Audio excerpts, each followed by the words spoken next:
नमस्कार।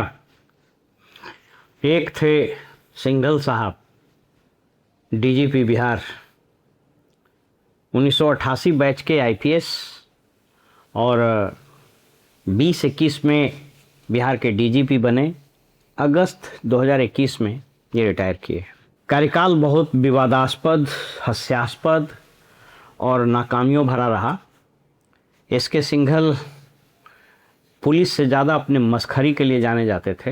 राजनीतिक टाइप का बयान देना, पुलिस के कार्यशैली को बिल्कुल नॉन प्रोफेशनल बना देना, इन सभी को इनकी उपलब्धि मानी जाती है। एक बार ये हंसी के पात्र यूँ बने कि एक जलसाज आदमी, कोई अग्रवाल करके था, उसने इनको फ़ोन किया तत्कालीन chief justice of Patna high court बन के, और इसको ये इंटरटेन भी करते रहे। वो एक आईपीएस ऑफिसर जो गया में एसपी था, वो बालू और शराब के तस्करी कराने या अवैध कारोबार में लिप्त होने के कारण निलंबित हो गया था। उसके निलंबन को मुक्त कराने की वो पैरवी करा रहा था। अब ये डीजीपी बिहार के पुलिस के सर्वोच्च पद पर, और एक व्यक्ति इनको कथित रूप से बेवकूफ़ बना रहा था। बहरहाल वो मामला जब प्रकाश में आया तो काफ़ी छीछालेदर हुआ, लेकिन नीतीश कुमार के बड़े प्रिय पात्र थे और नीतीश कुमार के ऐसे ही अधिकारी प्रिय पात्र बने हैं।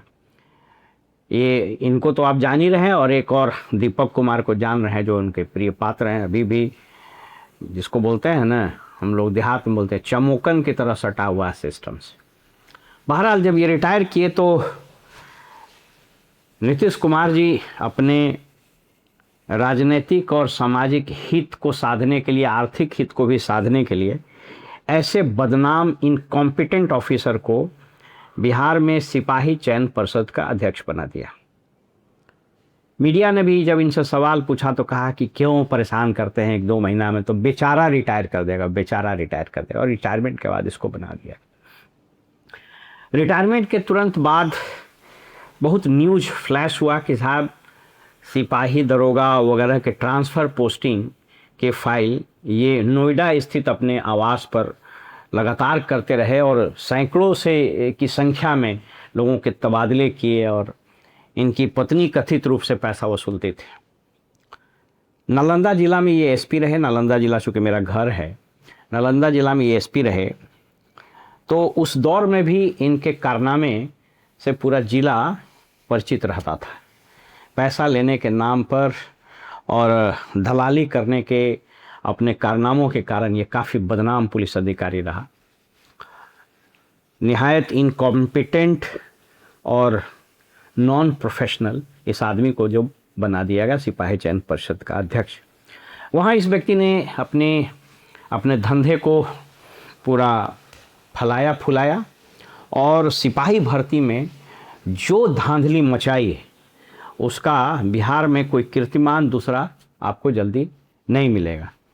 इन्होंने सेटिंग की, जो एक प्रिंटिंग प्रेस था जो क्वेश्चन वगैरह छापता था, उससे मोटा पैसा लिया। और ये आप देख लीजिए कि ये मोडस ऑपरेंडाई हमेशा चलता है। झारखंड में भी अभी जेपीएससी में जो स्कैम हुआ, उसमें उसका जो चेयरमैन है रिटायर्ड आईएएस खियान थे, वो जेल गया है, अरेस्ट हुआ है।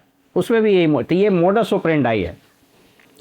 इस व्यक्ति ने उस प्रेस के साथ साठगांठ की, क्वेश्चन छपवाए, उससे पैसा लिया, फिर क्वेश्चन को लीक कराया, और अपॉइंटमेंट वाली बात जो हुई वो इसके कार्यकाल में हुई। मामला प्रकाश में आया कि साहब ये तो क्वेश्चन पेपर लीक हो गया, और ये कॉम्प्रोमाइज़ था ये अपॉइंटमेंट का पूरा प्रक्रिया। फिर समहाउ मामला इकोनॉमिक ऑफेंस में गया। इकोनॉमिक ऑफेंस ने इनसे पूछताछ की, जांच पड़ताल किया, और पाया कि इनकी संलिप्तता है, जो थी ही। अब दिलचस्प बात ये नहीं है, दिलचस्प बात ये है कि ये घटना होने के बाद अक्टूबर 2023 में संभवतः ये इकोनॉमिक ऑफेंस की बात आई, और इकोनॉमिक ऑफेंस ने माना कि इनके विरुद्ध पर्याप्त साक्ष्य हैं। तो 3 प्रश्न उठता है। पहला, पर्याप्त साक्ष्य हैं तो एसके सिंघल को अभी तक गिरफ्तार क्यों नहीं किया गया? साक्ष्य नंबर 2, प्रश्न नंबर 2 कि क्या ये एस के सिंघल को गिरफ्तारी से इसलिए तो नहीं बचाया जा रहा है क्योंकि ऑल इंडिया सर्विसेज रूल या फिर गवर्नमेंट सर्वेंट के पेंशन रूल में इस बात का प्रावधान है कि 3 साल अगर हो जाता है तो फिर उस पर विभागीय कार्रवाई नहीं चलाई जा सकती है और उसके पेंशन आदि को नहीं रोका जा सकता है।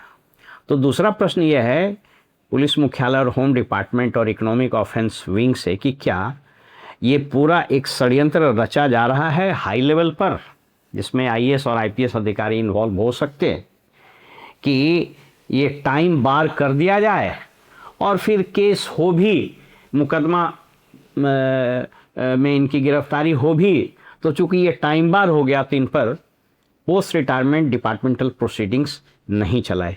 दूसरा प्रश्न। और तीसरा प्रश्न कि इस मामले में अभी तक क्या इन्वेस्टिगेशन हुआ और कुछ लोगों की जो गिरफ्तारी हुई तो यह पूरा इन्वेस्टिगेशन अभी लॉजिकली कंक्लूड नहीं हुआ है तो यह कब तक कंक्लूड होगा। पूरा देश आज के तारीख में छात्रों के आंदोलन से न्यूज़ में है।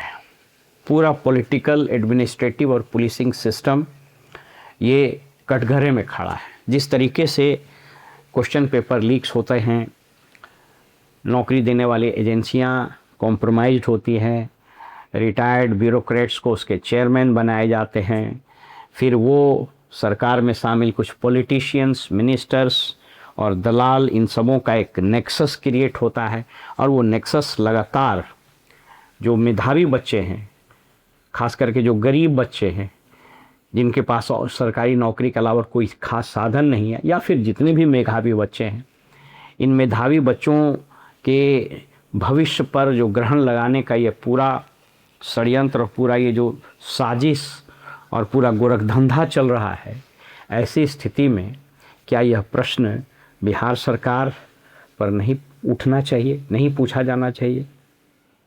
विजिलेंस के इकोनॉमिक ऑफेंस के जो चीफ हैं, जो सुर्खियां बटोरते हैं छोटे मोटे कर्मचारियों को पकड़ करके और फिर अखबार में फ़ोटो और तस्वीर छपवाते हैं, सोशल मीडिया और मेन मीडिया टीवी यूट्यूब चैनलों पर इंटरव्यू देते नहीं थकते हैं।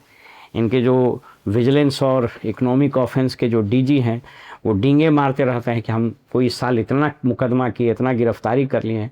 ये लोग कहाँ हैं? कहीं ऐसा तो नहीं है कि ये काडर वाली फीलिंग है कि साहब डीजीपी रहे हैं सिंघल साहब, उनके माताती लोग काम किए हैं, तो ये बचाने की पूरी साजिश तो नहीं हो रही है? यह प्रश्न धीरे धीरे मीडिया और अखबारों की सुर्खियों से गायब हो गया है। इसलिए मुझको लगा कि एक बार फिर से जनमानस को यह बताया जाए, प्रेस और मीडिया को बताया जाए, सरकार को बताया जाए, इकोनॉमिक ऑफेंस को बताया जाए कि ये सिंघल कहाँ है। मिल जाए तो हमको भी बताइएगा। फिलहाल में इजाज़त दीजिए और आप देखते रहिए वॉइस ऑफ रिपब्लिक। नमस्कार।